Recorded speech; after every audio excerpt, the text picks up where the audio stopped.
Welcome to Talking with Tech. My name is Chris Bouguet, and I'm here with Rachel Madel. How's it going, Rachel? It's going good, Chris. I'm really excited. We're going to dive into some more listener questions. This is the summer of listener questions that we have had a long list of for a long time, and now we're finally answering them.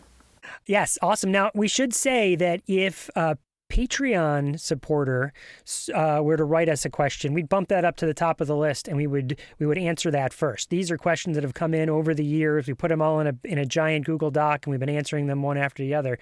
But if you're a Patreon supporter, you get your questions answered first. So how do you get to the Patreon, Rachel? What is that? You go to patreon.com/talkingwithtech. And it's our membership group where we have bonus content and video tutorials and all this really fun stuff. And it's just a way to say, I love this podcast and I want to support it, because we have a team of people working to bring this podcast to you, Chris and I included, but also other wonderful people. And so we would love for you to join our Patreon and to support us. And you just go to the website, patreon.com/talkingwithtech. So should we read the question for today? Let's do it. All right, here it is. I translated some of the AAC agreements for the Spanish-speaking AAC community with a link to the podcast. For those that don't speak English, they could at least know what they are and know about better practices on AAC. Just wanted to say thanks for the great podcast you're doing and sharing with us. So not really a question, but so much that this person translated some of the AAC agreements, or the AAC agreements in general. So let's give her a shout out here. The website is habloconscaa.wordpress.com. And if you go there, you are taken to a website that has tons of resources on AAC that also can be translated from English into Spanish and Spanish into English. It's all about supporting the Spanish-speaking community, which I think is fantastic. I love this, Chris, and I think I mentioned a few times on the podcast that I was on a court case where I did an independent evaluation, and the student was Spanish speaking, and it's so interesting, when you're working with a bilingual student. There's definitely a lot that has been done in the area of bilingualism and AAC, but we definitely have a long way to go. There's just, I was looking for lots of different supports with lots of different systems. And what I found is that not all of the systems have really easy abilities to go between languages and code switch. So and that's fascinating to me, because we know that, people who are bilingual, they code switch frequently. And especially our AAC learners, that's what I learned, during this assessment, this really intensive assessment that I did. I was assessing the student in both Spanish and English, and it was very context dependent on what what language she was more proficient in. And so it just brings up a lot of different layers of considerations when you're working with bilingual students. So the website again is habloconscaa.wordpress.com. And like I said, there's tons of resources here that she has. And I believe the author is Nydia Carrillo. I think I'm saying that right? Nydia Carrillo? Nydia, thank you so much for sharing these resources. So here's something interesting, Rachel, is that when I go to this website, Google automatically pops up with Google Translate, and I can switch between Spanish and English. So I just clicked on a button that says English, and now I'm at a start menu that takes me to the home page. And on her menu here, there's About and Collaborators and Contact, and I'm reading that in English, even though I think it's written in Spanish, So I love the power of the technology. In fact, my wife was just telling me today how she uses Google Translate to translate some of the materials that she shares with families that might not be primarily English speaking. And this comes up for me when I do work abroad, of course. And I've been to countries where their language is not common, or at least not in the AAC world. And so it's hard when you're traveling to a country and you don't have any high-tech options as far as AAC that support the native language in that country. One of the many reasons that I love Cough Drop is that Cough Drop actually integrates with Google Translate. And so if the language is on Google Translate, which like I feel like almost every language is on Google Translate, then you're able to, at least have a rough translation. You have to go through and make sure with a native speaker that like it was a good translation. But at least you're starting off with a lot more than you would have otherwise. And so I love using Cough Drop when I go abroad because it's just such a great tool that they have thought about that need, right? And also, tried to solve that problem by just integrating with something that we all use, which is Google Translate. Good. Yes, absolutely. So another tool I like to use is Microsoft Translate. Microsoft Translate, there's two different features of it or versions of it. One is the website where you go to Microsoft Translate, but then there's also a PowerPoint add-in that you can get. Either way, what it allows you to do is sort of in real time see the translation as you're talking. So sort of like you'd see captions at the bottom of the screen, you can see the translation in the bottom of the screen. And it works in a way where you can use it on a phone. So essentially you could be sitting there and have the phone up and one person could be speaking in Spanish and it would auto-translate it into English on your phone so you could be reading along, and then vice versa, right? Which is just amazing if you think about that. Yeah, that's literally mind-blowing. Because remember when, I feel like years ago when I would travel abroad, I'd have my big book that was of course telling me where to go when I was in that country. And then the back would be common phrases. So I'd be constantly flipping through a book to try to order a soda. It's just crazy to think how technology has just evolved just in, a reasonably short amount of time. It's so cool that we now have the capacity to, do all these things. And we all have smartphones. We all have little smartphones that we're walking around with that just can make communication in general with everyone a lot more accessible. Mm-hmm. I know we've been using those features a lot in distance learning where you have students that are ELL learners and it's well, how do I do this instruction in a way that they can understand it when I'm speaking a different language than the one that they're primarily understanding?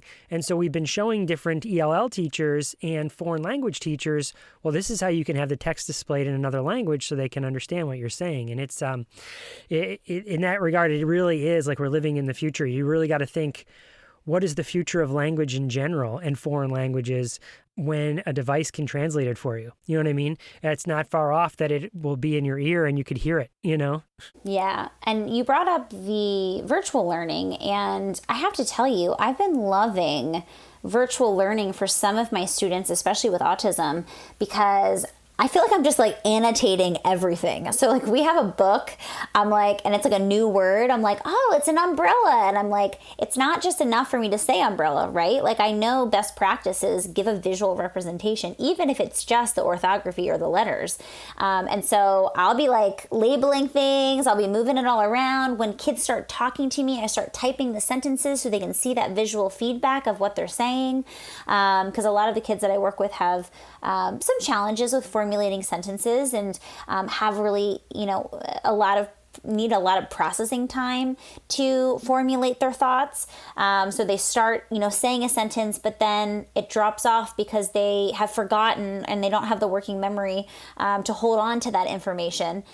When it's visual, we're able to see it. And so I have to say that's one of the things where I'm if I go back to in person with this kid, how am I supposed to type everything on top of the book? How am I supposed to do that? Yeah, there's some benefits to the distance learning and the remote learning, right? Yeah. I'll share one more quick little hack that I've been using in virtual learning, and then we can talk about our interview today. Kids, in my experience, kids get really good with really concrete common verbs. So it's eating and walking and jumping and all those ones. It's okay, I kind of get it. And you show a video or a picture or a GIF, which I love using in my therapy, Chris. You show these things and kids learn what that means. I'm really interested in teaching my kids the more nuanced verbs. So for example, looking. If you're reading a story with a student, student, and it doesn't have like a picture of an overt action, like oftentimes kids get stuck. Like they say like either standing or, they'll say the noun. And so they oftentimes don't jump to like, oh, the boy is looking at the box. That's not common, at least in my clinical experience. So what I've been doing in my virtual sessions to work on, for example, looking, is I use the arrow on my annotate feature, and I'll take the arrow from the eyes of the character and like put it on the object that they're looking at. And so we create the sentence. So the first step is just getting kids to understand what looking is. So the boy is looking. And then once they start like getting a hold of that, it's like, okay, what are they looking at? Let's expand that utterance.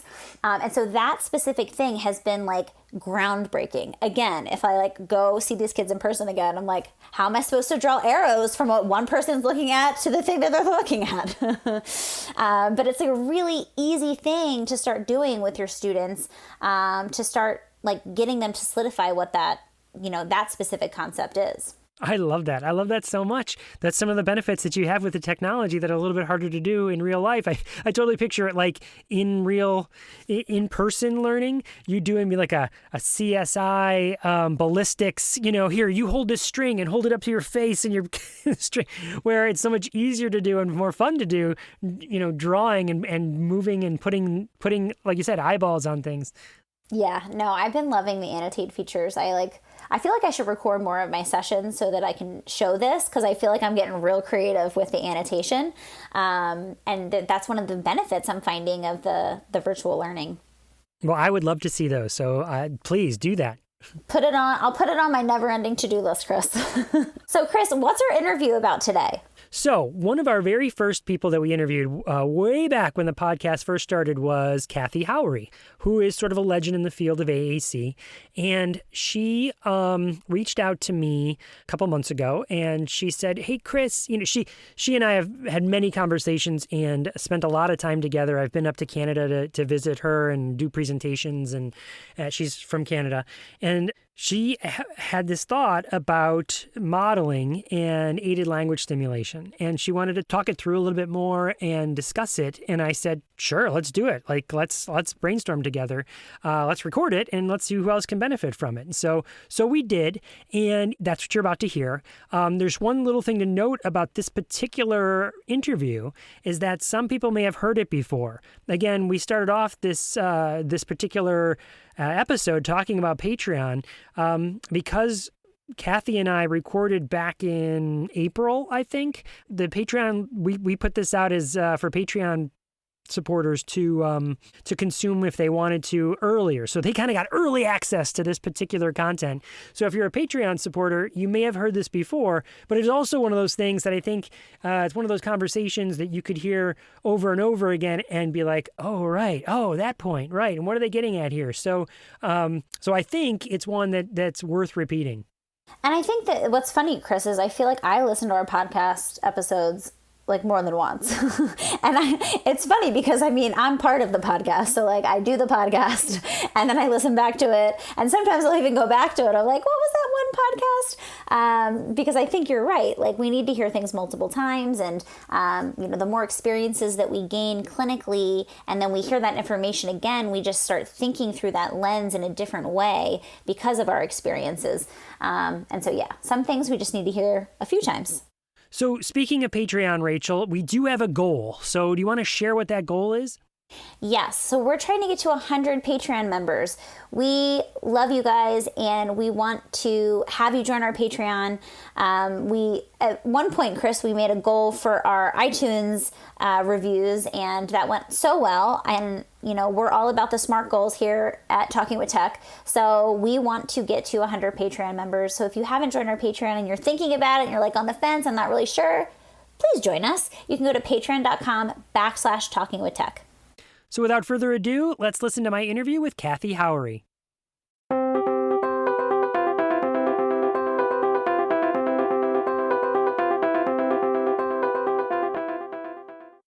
People all over the world need augmentative and alternative communication. Despite the global need, some areas of the world don't have access to the same resources as others. Low-tech AAC can be a functional, cost-effective way to bring communication to more people universally. Low-tech tools are also used widely by high-tech AAC users to have a backup or alternative means to communicate. These low-tech tools often get torn, crushed, crumpled, soaked, or otherwise destroyed easily. They aren't often made with durability in mind. Enter Pixie Pal, a durable low-tech solution. Place printed symbols in transparent plastic containers called Pixie Snaps, which fit snugly into a portable carrying case.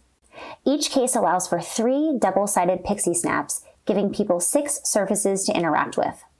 The carrying case acts like a book, allowing a user to flip between multiple pages of symbols. This innovative design makes Pixie Pal the perfect portable, customizable, and splash-proof low-tech solution. You can check it out for yourself by following @PixiePal on Facebook. But that's not all. Pixie Pal has partnered with some amazing organizations, such as the Nika Project, the Kaizora Center, OIC Cambodia, and many more, to help bring functional and affordable AAC to anyone in the world. Pixie Pal has been a UNICEF Champions of Children supporter since 2019. The first generation of Pixie Pal is blue, in tribute of UNICEF's work worldwide. A Pixie Pal crowdfunding campaign has already launched. You can follow, comment, and share the initiative by going to pixiepal.com. That's PICSEEPAL.com. That's pic like picture, see like with your eyes, and pal like a friend.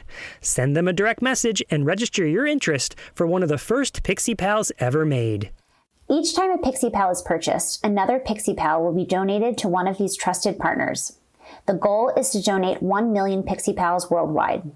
To join us in being part of this global movement, go to facebook.com/PixiePal and hit the follow button to help bring AAC to everyone in the world who needs it.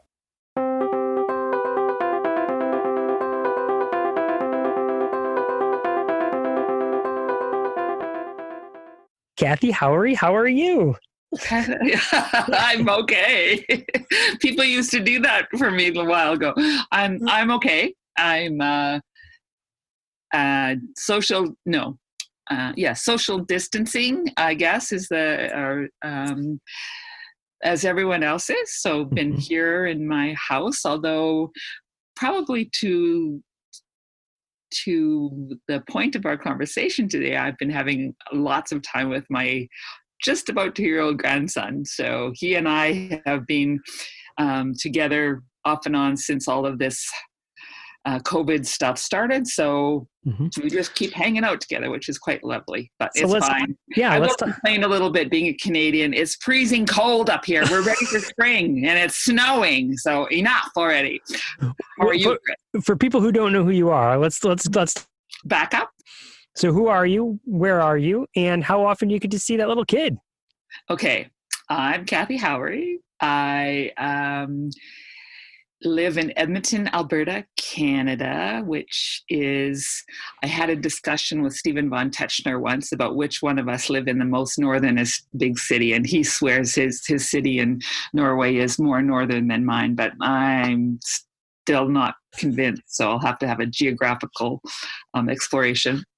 I get to see, you asked me about that little boy, I get to see my grandson 2 to 3 days a week these days, because with everybody at home and certain things not happening, like my trip to Australia, it's okay. I mean, we make lemonade out of lemons, right? So anyway, and I'm excited to chat with you today. That's a nice little diversion from my other Zoom meetings that I'm having. So it's wonderful. Yeah, so you reached out, and because you've been spending, you've always spent a lot of time with your grandson, but even more now, right? That's the way it sounds. And you said he's 2? Just about. He'll be 2, about 2 weeks.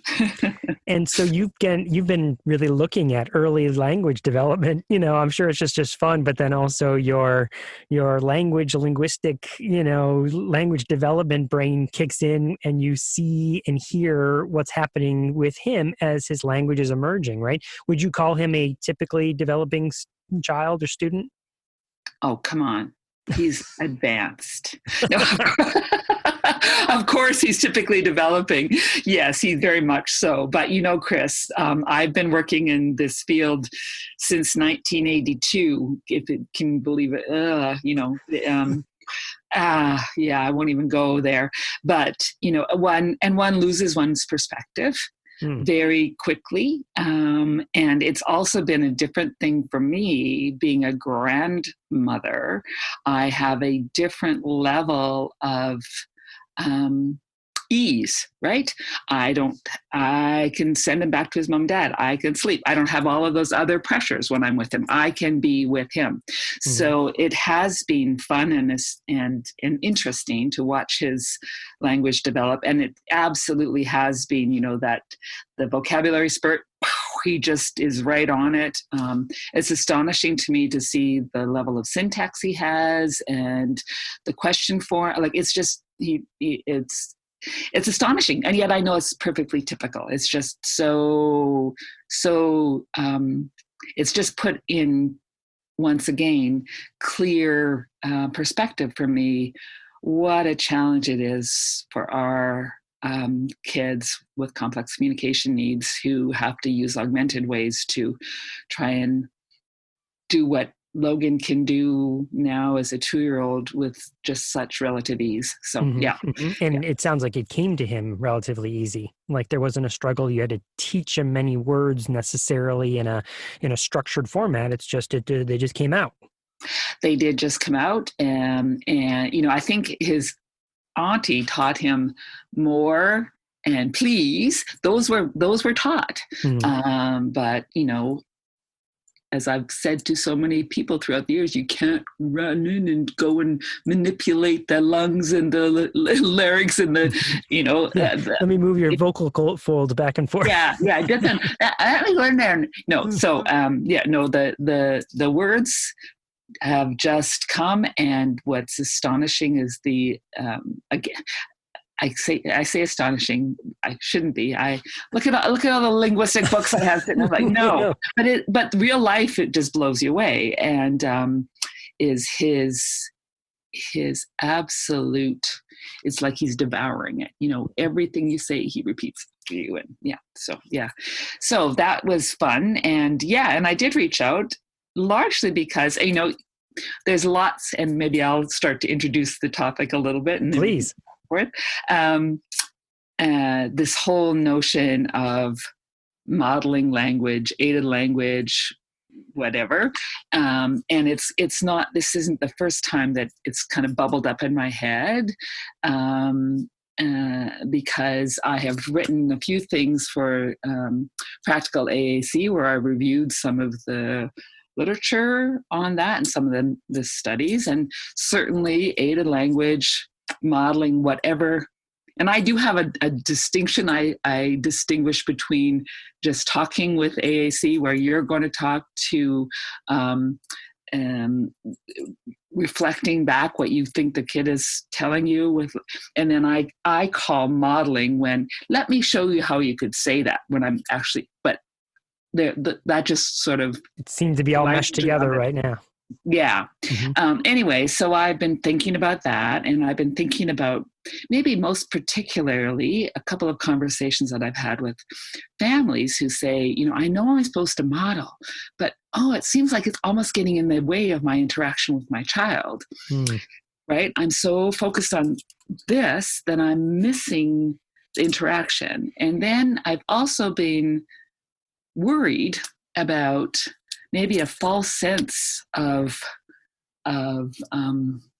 expectation that we give when we say, just model, and doesn't matter if they're looking, or doesn't matter, just model and it will be good. Well, and that takes me back to what I was initially chatting with you about, which is that's not what happens with babies and their caregivers.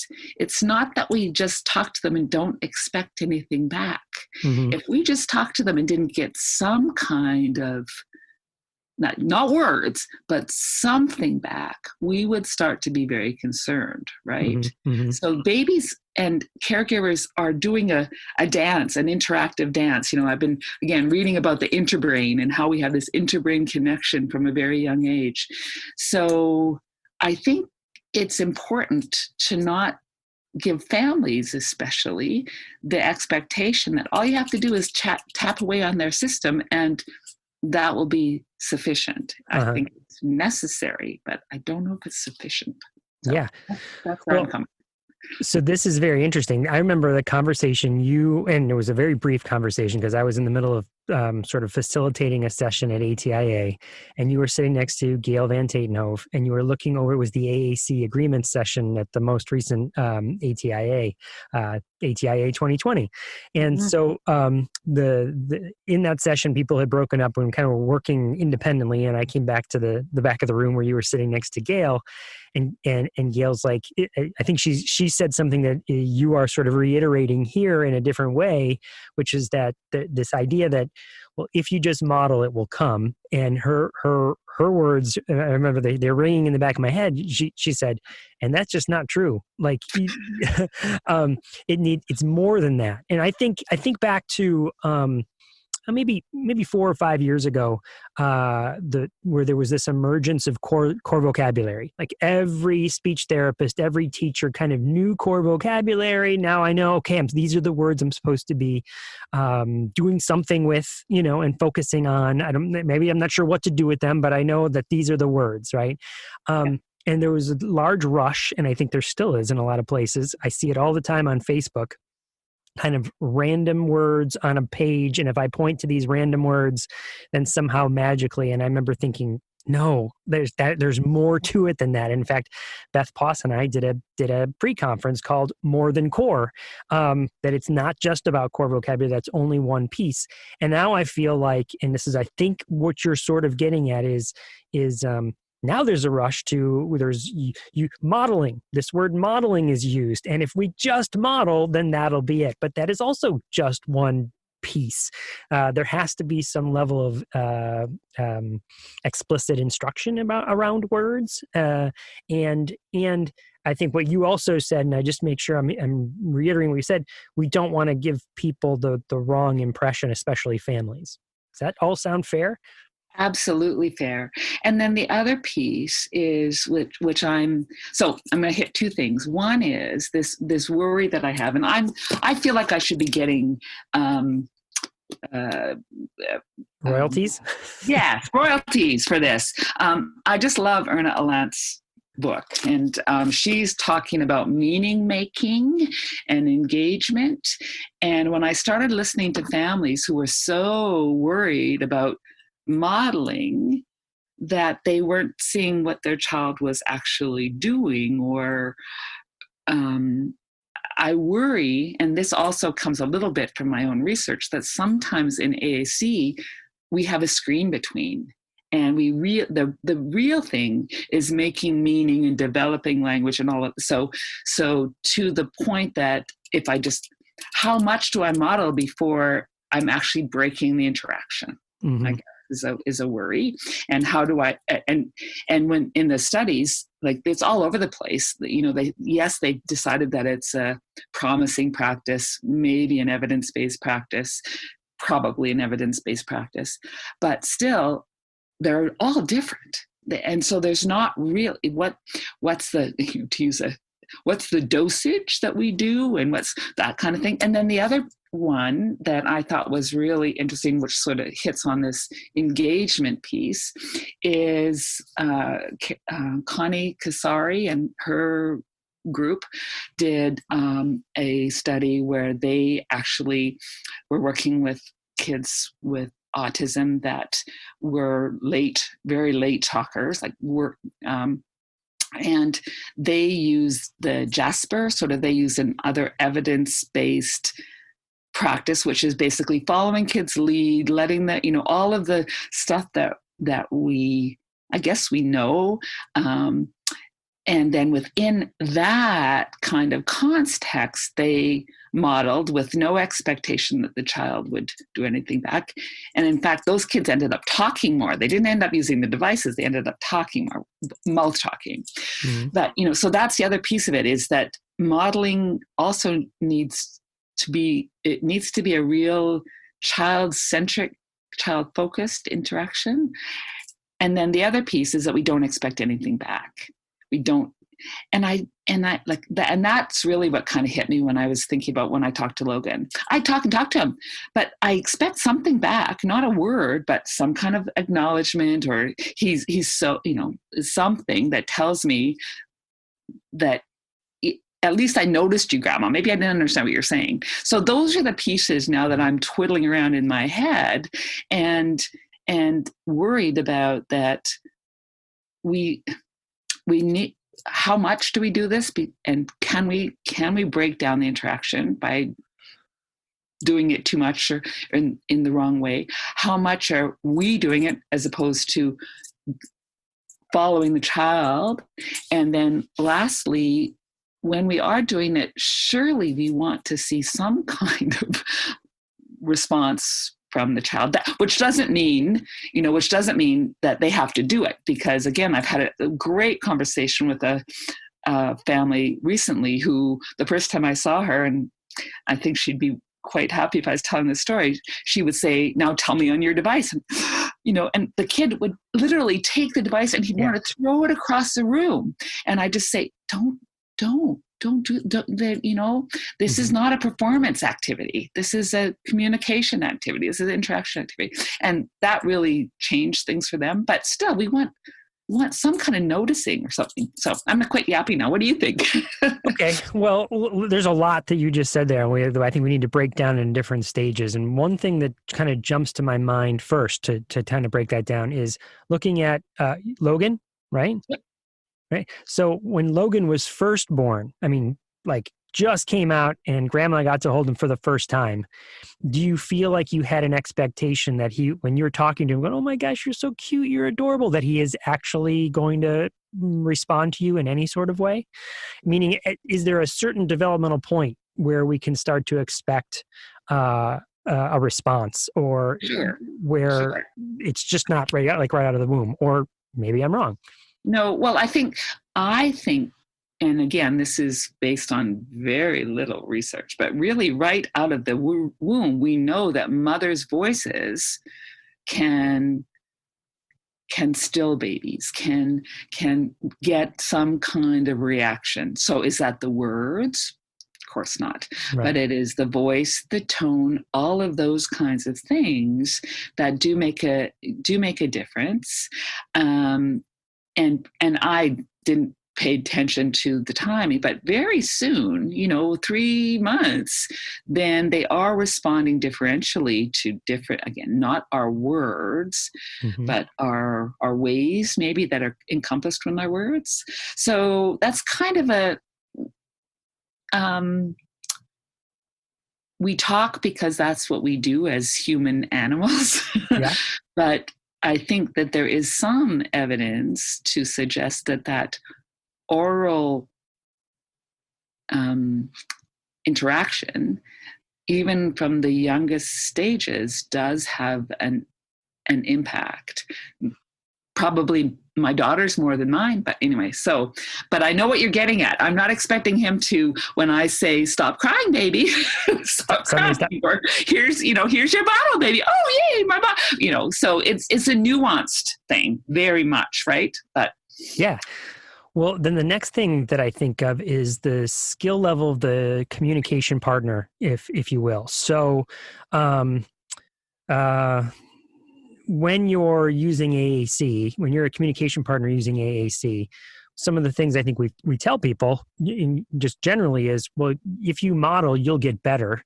And then maybe those interactions that you're talking about where the AAC might get in the way eventually, like I'm like you said, I'm a parent that has a student or has a child with AAC, and now people in my world and my therapists are telling me I should model on it, and it might be getting in the way of just having a natural, engaging experience with my child, even if it's like 30 seconds, right? I'm feeling like I need to do this. But I wonder if that skill level changes, meaning, yes, it's in the way at first because I don't know where any of the things are. So that when I say things, I don't know where any of the words are. I don't know. This is a whole, if people can't see, if this turns out to be just audio, my hand is always my AAC, right? Right. So I'm pointing to this thing, right? And when I don't know where anything is, my skill level is low. But as I learn where those things are, I get better at all of this. And then I can be more natural and it's not in the way anymore, or not in the way as much. I don't know. What are your thoughts on that? I totally agree. And I think that is a real, there are several things that I think in the world of AAC, we can't make a direct, it's not like talking. It's not, it's not. It is, right? Yeah, there's some analogies, but it's not exactly the same. It's not. And so, and certainly I am a believer, and I will purport this to anyone who I'm working with or to support a kid, is that you should be a little bit ahead of that kid in that system. Mm-hmm. Right? Now, that doesn't mean that you need to be an expert Unity talker or an expert pod speaker, but you need to be a little bit ahead of that child, for one thing, so that you're not so challenged, although sometimes a challenge isn't a bad thing. Show them that you have to think it through too. The other piece, so for sure, knowing the system allows that aided language, whatever we're going to call it, to be more fluid, more natural, probably. The other thing that I think comes with practice of a teacher-child dyad or parent-child dyad is maybe you get to learn from interacting and being cognizant of that when it is that you're going to focusing on modeling or aided language, and when it is that you're just going to follow the multi-modal communicative behaviors that are so much part of every interaction, right? Yeah. But that also, I think, again, to your point, is really, it takes practice, right? It doesn't, none of this talking with your fingers for anybody is a natural mode of, it's not, we like talking with our mouths because it's easy. And, right. So no, I think that's really, really, really true. And one of the things in Erna's book, she talks about videotaping yourself in an interaction and watching it. And I remember I used to do that a long time ago when we had the big honking things, and I mostly did that to show people where they needed to get better or how good I was. I usually put the exact opposite. Look at what you could do. Look what I just did there. Oh no, that's terrible. But I think that too can help. Oh, look what's going on here. And now again, as I'm saying that, I'm thinking, oh yeah, sure, you're going to put another thing on parents. You could have the videotape and watch themselves too. Are you kidding? But yeah, it does come with practice and with self-awareness and maybe if anything, my point is be gentle on yourselves with all of this and don't feel like you absolutely have to do it all the time. And also, I guess, the other thing that comes to mind, so Karen Erickson and talk about getting in the car, making a comment, asking an open-ended question, and then waiting for a response, or sort of some kind of a recast, some kind of expectant pause to not demand that they give you something back, but create more than just a passing opportunity to give you something back, which is, I think, part of where I sort of got started with this with Logan. Well, he's giving me something back. If he wasn't giving me something back, I would be doing more to get something from him, right? So, but I think our field has been so locked into stimulus response and behavioristic approaches, that we're having to swing probably more the opposite direction so that people aren't button, show me, I just said it, now you say it too, right? So yeah. Well, I know we have said that on the podcast for a while now, that, and I know in my neck of the woods that a lot of the speech therapists said, but we have to take data and we have to keep data, and therefore we want data on responses. And so some of the things that we're sort of saying is, well, what if we counted your wait time and then the wait time decreased? Isn't that data? So just give more wait time. And I totally picture little Logan sitting in the cradle of your lap, right? You sitting on the couch with your feet up on a coffee table, him cradled between your legs, your face looking down at him, and you're playing with him. Maybe you're shaking a little thing, you know what I mean? Some sort of like a little doll or something, that has some sort of squeaky noise, whatever it might be, right? And him limping up, or just even if there's not a toy, you're just making faces and making googly sounds, and then you stop and you wait, and then if he does something, you might react to it. If he just goes ba ba ba, you go ba ba. Are you hungry? Do you want, right? And then you said grandma. Grandma? Did you say grandma? Yeah. Then you call everyone over. He just said grandma. That was his first word. Yeah. First word. Yeah. No. But it's a very natural reaction, and it's a very natural thing that is happening there.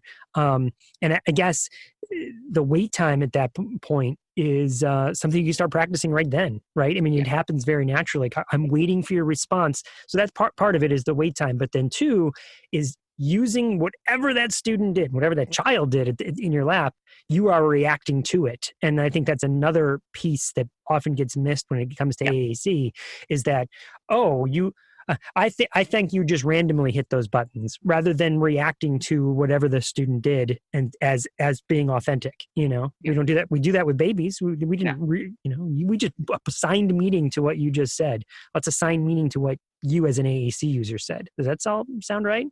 Absolutely. I mean, that's exactly correct. Correct. I agree with you. So therefore it must be correct. No, yes. And the other thing in the nuance of this is Logan's little body is typically developing. So his response time is what I am wired through my Interbrain connection to expect. Where if Logan had CP and couldn't respond in there's lots of things that the idea of a typically developing baby and some of the things that some of our kids have challenges don't match, but the bigger points are certainly there. I do something, he does something. It's this interactive engagement dance kind of thing that we do. And I think what you said that I really like is that it doesn't have to be that they responded on the system, but what I think we have to, what I worry about is that if I'm focused on the device and they're doing something, I almost have to have eyes in the back of my head, because there's that, as I said, there's that screen between, or even the board between. Now that doesn't mean that can't happen when we're just having a typical conversation either. It's just, we have to be really extraordinarily good at observing multimodal forms of communication and responding to those and honoring those while we're doing, we have to be. Do it all. But you'd said, like, forgive yourself. No, number one, like, don't put, you can only do so much. And it is, and what you said about kind of the inner working of how did you phrase it when you're interbrain, right? So when you're with a typically developing baby, it just sort of comes natural, that wait time, but it's a skill for the communication partner or the caregiver to wait extra long.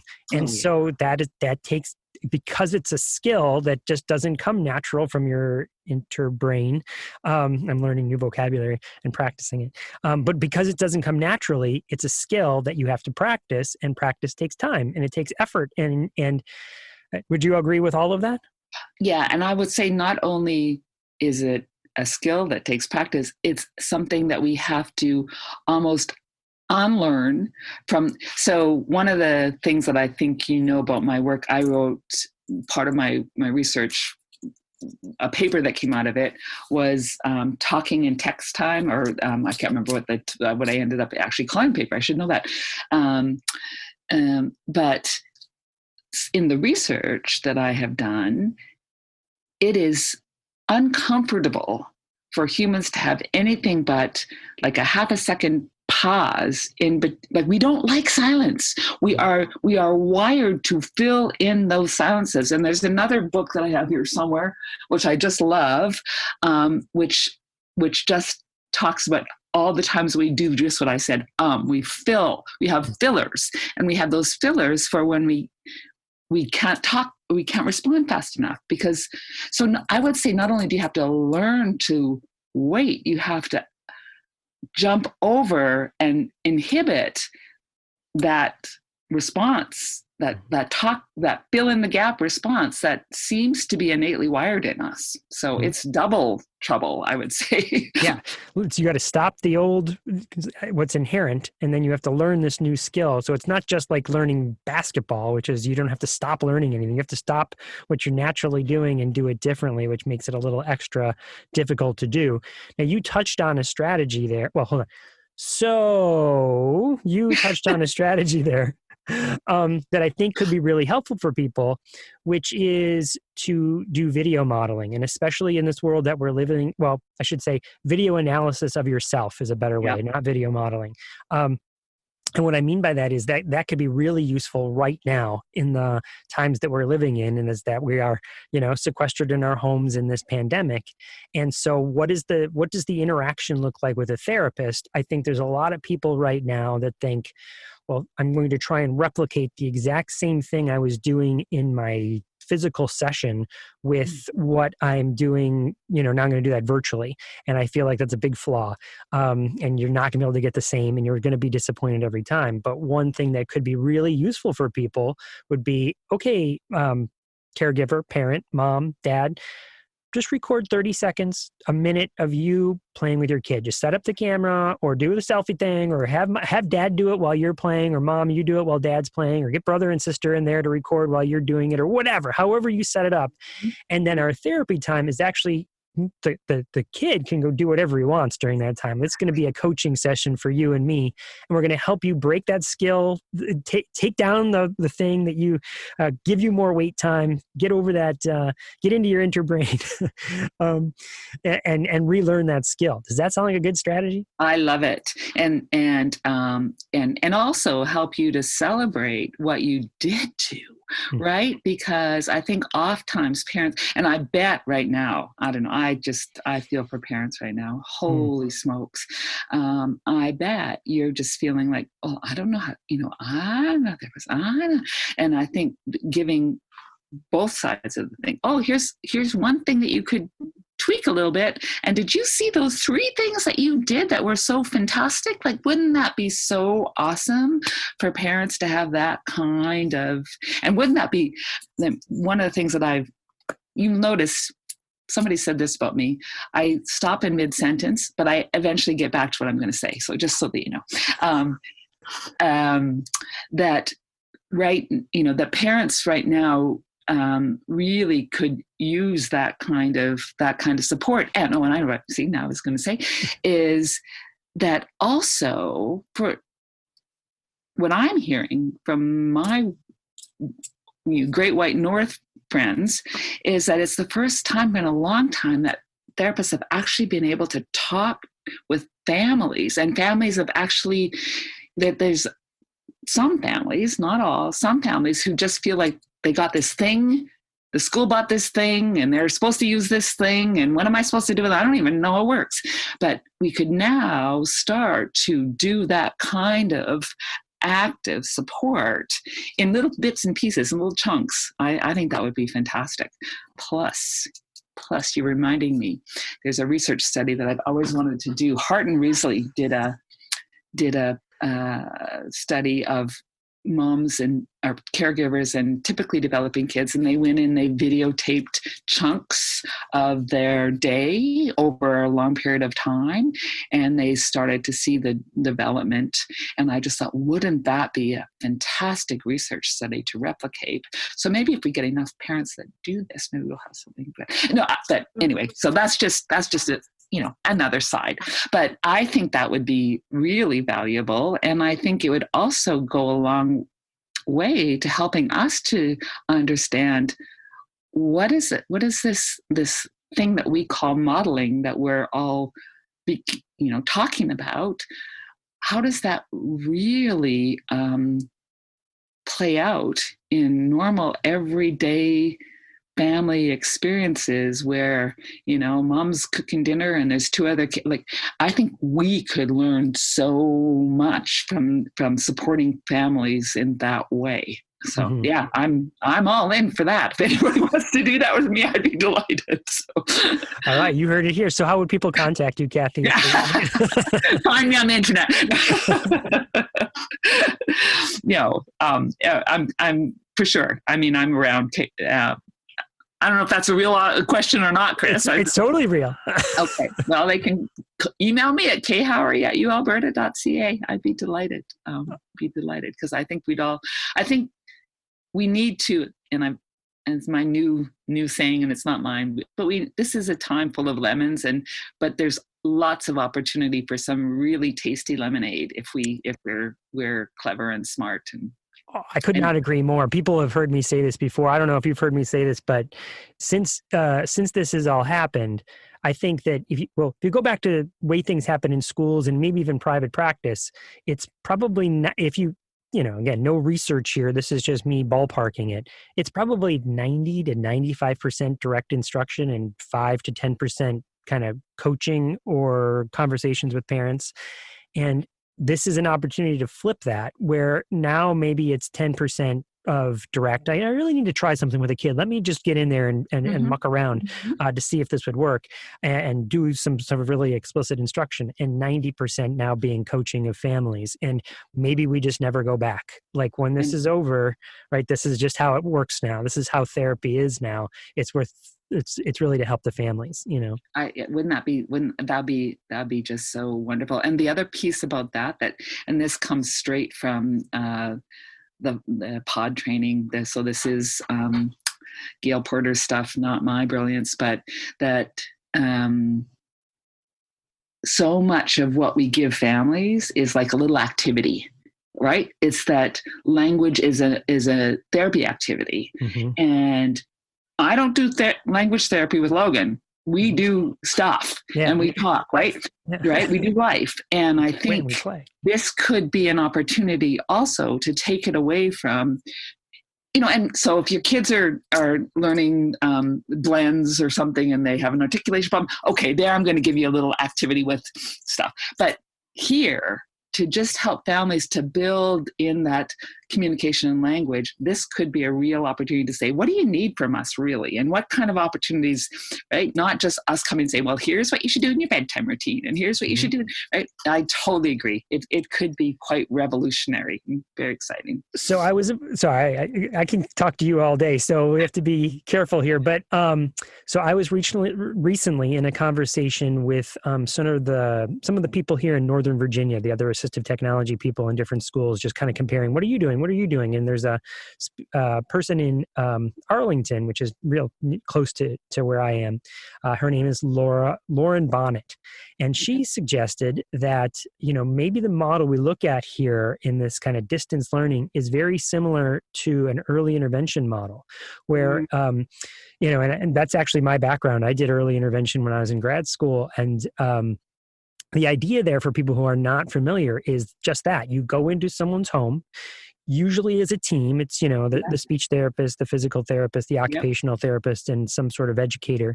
And then you'd say exactly what you just said. All right, so what's going on? What are your needs? Are you the IFSP that you deliver and that you develop is all based on the family's needs. It's a family service plan. And I was like, yes, that is a great, that was just really resonating to me what she said. Like, yes, that is a great analogy of how we could really move forward here in this time. I totally agree. And I too worked not first, but second in a preschool program where year one, we went into the home, and our assessments were play-based assessments with whatever we happened to have around. And then what do you need to learn? And I was going to say something that I think is really, I want to bite my tongue off at. I said it'd be a better parent. They don't need to be better parents, but what do you need? How can we help you to parent in this way that you weren't expecting to be parenting in, which is really, the poem from, I was going somewhere, but I got to Holland or something, right? It's that kind of thing. No, I love that idea. And I think you're right. And I've already talked to a couple of people here who say, already families, one therapist I know who I adore, Katrin Sanig, shout out to you, Katrin, says that what she's doing now is having the parents call her after their kids go to bed and saying, how can, what happened today and how can I help? And I just think, wow, first of all, so much for the 8 to 4 or 9 to 5. Like, this is really when parents could be there to talk to you, and bravo to you. Mm-hmm. And she said, well, my kids are in bed too. So, right? So works. And she says she's already gotten some really just brilliant successes and some real openings. And I just think, I think it could be a marvelous, that's not to say we throw the baby out with the bathwater and don't do some of the other stuff, right? But it's just really a real potential powerful expansion of our way of supporting families and kids. Yeah. Absolutely. Well, all right, Kathy, thank you so much for initiating this conversation. I think it was really worthwhile. Well, it's always fun to talk to you, Chris. As you said, we could probably just spend the whole afternoon doing it, but I have to teach a class on the Interbrain. Not really. I'm teasing. All right. Lovely to talk to you. I hope something that we've said has been useful to someone. And it's always useful for me to talk about these things, especially with someone with your insights. So thank you, my friend. Same. Take care and stay in touch. Bye-bye. Will do. Okay. Bye.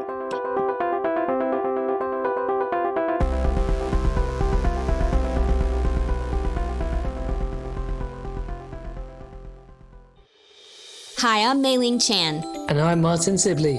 And we are the hosts of the Exceptional Leaders Podcast, where we spotlight high-profile topics and amazing people who are changing the worldview on disability. Even though we are oceans apart, we are bringing people from all over the world together to discuss inclusion, advocacy, accessibility, and real-life journeys. So listen to the Exceptional Leaders Podcast to hear the voices and stories from amazing changemakers and be inspired to make a real difference in the world. You're listening to the Exceptional Podcast Network.